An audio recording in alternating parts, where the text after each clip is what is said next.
One of the questions I often get asked concerns downtime and planned maintenance. Is there any? The answer is no. How is this possible? Concerns blue-green web farms, and web farms or collections of web servers that are either in balance or out of balance.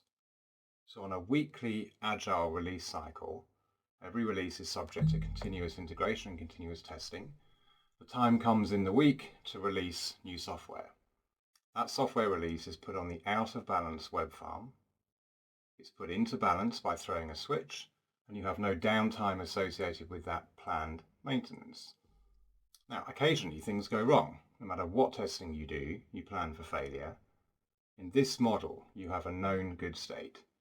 So something goes wrong, simply flip the switch back to a known good state.